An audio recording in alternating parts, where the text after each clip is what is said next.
La coalition des volontaires en soutien à l'Ukraine s'est réunie ce jeudi après que Volodymyr Zelensky a remis son plan de paix révisé à Washington.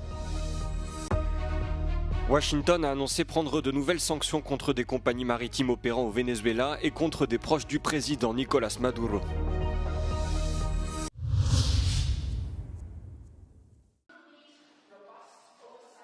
Les membres de la coalition des volontaires en soutien à l'Ukraine se sont réunis en visioconférence ce jeudi pour discuter d'une révision du plan de paix américain. Cette réunion intervient au lendemain d'un appel téléphonique entre les dirigeants français, allemands, britanniques et Donald Trump. Plus tard dans la journée, le chancelier Friedrich Merz a révélé l'existence d'une proposition incluant des concessions territoriales ukrainiennes et a précisé que ce point n'avait pas été porté à la connaissance du président américain lors de leur échange.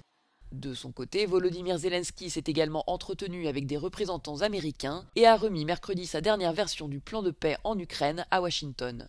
Dans le journal français Le Monde, le négociateur ukrainien Mikhailo Podolyak a affirmé que Kiev serait prête à accepter une zone démilitarisée dans le Donbass.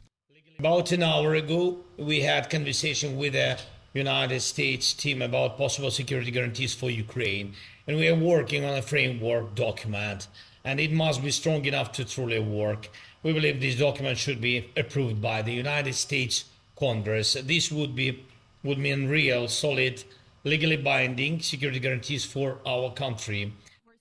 Plus tôt lundi, Volodymyr Zelensky a rappelé ne pas avoir le droit légal ni moral de céder des territoires ukrainiens. Le président a également précisé jeudi que tout accord avec la Russie sur le contrôle des régions orientales devrait être soumis à l'approbation des Ukrainiens par une élection ou un référendum. De son côté, Donald Trump a clairement indiqué attendre des alliés européens qu'ils assument la majeure partie des garanties de sécurité. 26 pays essentiellement européens ont déjà indiqué qu'ils fourniraient de l'équipement et de l'aide après la fin des hostilités. Ces dispositions restent cependant conditionnées au soutien américain, notamment en matière de défense aérienne et de partage du renseignement.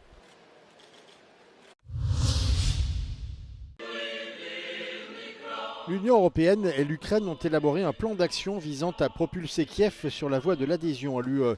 Les deux partenaires ont dévoilé l'accord ce jeudi à l'issue d'une réunion informelle des ministres de l'UE chargés des affaires européennes à Lviv, dans l'ouest de l'Ukraine. L'objectif est de contourner le veto politique de la Hongrie et de son Premier ministre Viktor Orban à l'ouverture officielle des négociations d'adhésion, une étape qui requiert l'unanimité de tous les États membres. It is very clear that we are 26 member countries that see a future with Ukraine in EU. It is not a matter of if, it is a matter of when. L'Ukraine va procéder de manière informelle aux réformes qu'elle est censée mettre en œuvre avec le soutien de la Commission, ce qui permettra de poursuivre les négociations techniques. They all focus on strengthening the rule of law, fighting corruption and building the strong, accountable democratic institutions in Ukraine, and these institutions Ukraine needs for the future accession process. Ce plan arrive à un moment crucial pour Kiev sous forte pression américaine pour conclure rapidement un accord de paix avec la Russie, alors même que l'avenir de son financement reste incertain.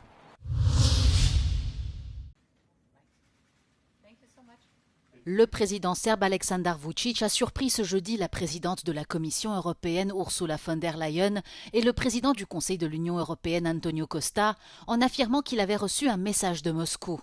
Cette annonce a été capturée par les micros des journalistes présents sur place au moment où les trois dirigeants posaient pour la photo de famille avant le début de leur réunion à Bruxelles.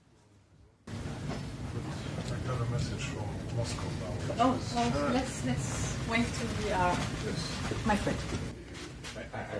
Yes, I wish you this. Okay.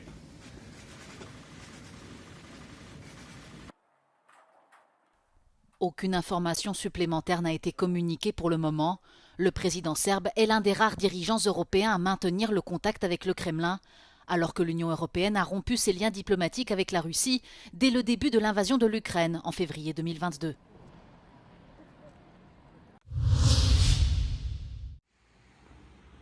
Le secrétaire général de l'OTAN, Mark Rutte, a été reçu ce jeudi à Berlin par le chancelier allemand Friedrich Merz. Face à l'agression russe en Ukraine et aux attaques hybrides de plus en plus intenses de la Russie contre l'Europe, les partenaires européens de l'OTAN ont besoin d'une stratégie commune. Wir wissen, dass wir für unsere Sicherheit in Europa sehr viel mehr tun müssen als in der Vergangenheit.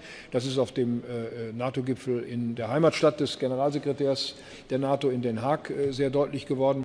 Cependant, l'UE fait face à un défi. Donald Trump a récemment annoncé vouloir se désengager davantage des questions de défense en Europe.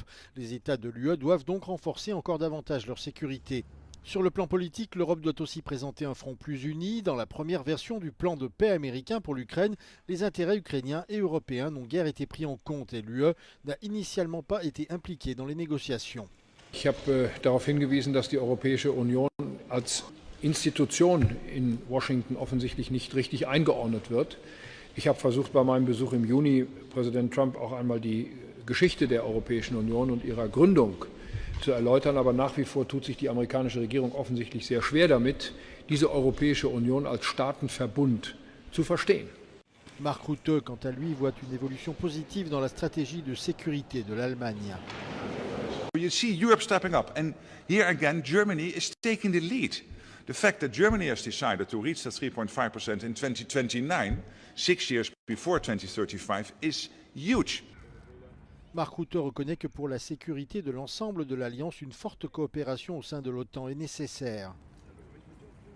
We know we can count on Germany, and Germany can count on NATO.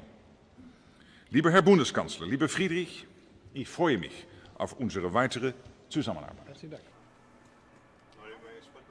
NATO-Generalsekretär Mark Rutte lobt Deutschland als führende Kraft in der NATO. Doch Bundeskanzler Friedrich Merz sagt, Europa müsse sicherheitspolitisch noch sehr viel mehr tun. Nach seinen Gesprächen mit US-Präsident Donald Trump zeigt sich, die Ukraine ist zwar für das erste Quartal 2026 finanziell abgesichert, doch nicht fürs ganze Jahr. Und der Druck aus Washington und Moskau steigt. Diana Resnick aus Berlin für Euronews. Donald Trump continue d'accentuer la pression sur Nicolás Maduro. Ce jeudi, Washington a indiqué avoir imposé de nouvelles sanctions contre 6 compagnies maritimes accusées d'avoir transporté du pétrole vénézuélien. Des sanctions ont également été prises à l'encontre de 3 neveux de l'épouse du président, accusés d'être des narcotrafiquants. Un homme d'affaires panaméen soupçonné d'avoir facilité les transactions pétrolières de Caracas est également concerné par ces mesures. Ces annonces interviennent au lendemain de l'arraisonnement du skipper au large du Venezuela, un pétrolier qui, selon Washington, se dirigeait vers Cuba. Administration is executing on the president's sanction policies and the sanction policies of the United States, and we're not going to stand by and watch sanctioned vessels sail the seas with black market oil, the proceeds of which will fuel narco-terrorism of rogue and illegitimate regimes around the world. Les États-Unis ont inauguré une nouvelle ère, l'ère de la piraterie navale criminelle dans les Caraïbes, a dénoncé Nicolás Maduro. Il a également indiqué avoir échangé avec Vladimir Poutine, qui lui a exprimé sa solidarité et confirmé son soutien dans sa politique visant à protéger ses intérêts nationaux. La saisie du pétrolier a marqué une escalade spectaculaire dans la campagne de Donald Trump visant à faire pression sur Nicolás Maduro. Le président républicain tente de lui couper l'accès à ses revenus pétroliers qui ont longtemps été l'élément vital de l'économie vénézuélienne. Ces derniers mois, les États-Unis ont déployé un dispositif militaire important dans les Caraïbes et dans le Pacifique Est afin de bombarder des navires qu'ils accusent sans apporter de preuves de narcotrafic. Le gouvernement bulgare a présenté sa démission ce jeudi après une nouvelle grande manifestation contre la corruption généralisée dans l'appareil de l'État. Cette mesure a été prise peu avant qu'un nouveau vote de confiance, le 6e depuis janvier, ne soit soumis au Parlement. Un scrutin qui aurait de toute façon conduit à la dissolution du gouvernement, a déclaré le Premier ministre Rosen Yeliaskov. La veille, près de 150 000 personnes se sont retrouvées une nouvelle fois dans le centre de Sofia. D'autres rassemblements ont également eu lieu dans 25 autres grandes villes du pays, dont Plovdiv et Varna, mais aussi à l'étranger, Bruxelles, Londres ou encore Berlin. Dans le viseur des manifestants, le budget pour 2026 présenté par le gouvernement. Ce dernier prévoyait notamment une augmentation des impôts, un relèvement des cotisations de sécurité sociale et une augmentation des dépenses, des hausses perçues par de nombreux Bulgares comme des moyens de dissimuler des détournements de fonds. Le 3 décembre dernier, face à la pression populaire, le gouvernement avait finalement retiré son projet de budget, insuffisant toutefois pour apaiser la crispation de la population.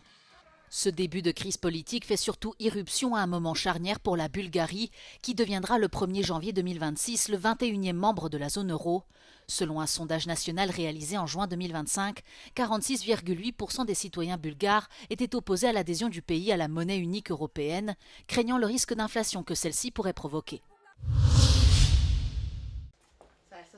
Le ministre espagnol de l'économie, du commerce et des entreprises, Carlos Cuerpo, a affirmé sur Euronews que l'immigration représente une véritable opportunité pour l'Europe, même si le débat reste souvent parasité par une vision raciste. Selon lui, l'arrivée de nouveaux travailleurs pourrait être une bouffée d'oxygène pour un continent qui peine à affronter le vieillissement de sa population. Il souligne même qu'en Espagne, aujourd'hui l'économie qui connaît la croissance la plus rapide de la zone euro, l'apport de main-d'œuvre venue de l'étranger a clairement dynamisé l'activité économique. Migration is a big opportunity for Spain. There's an analysis from the Bank of Spain saying that between 0.4 and 0.7 percentage points of per capita growth for the past 3 years, which per capita growth in total was around 3 percentage points, 0.4 to 0.7 were due to migration, were thanks to migration. Carlos Cuerpo estime que le débat sur l'immigration, qu'elle soit légale ou irrégulière, est largement manipulé. Selon lui, de fausses informations et une pression politique organisée par les forces conservatrices alimentent des discours affirmant, entre autres, que certaines cultures seraient inassimilables. I think those sort of statements have an undertone of racism, and I think we should really combat that through data and through evidence. One of the elements that is happening is of course, these false narratives and this fake news in terms of the impact of migration that are leading towards a negative bias, and that's not grounded in data. En début de semaine, les ministres de l'Union européenne ont trouvé un accord sur des réformes majeures concernant le retour et le rapatriement de migrants. Mais pour Carlos Cuerpo, la priorité doit davantage porter sur l'intégration.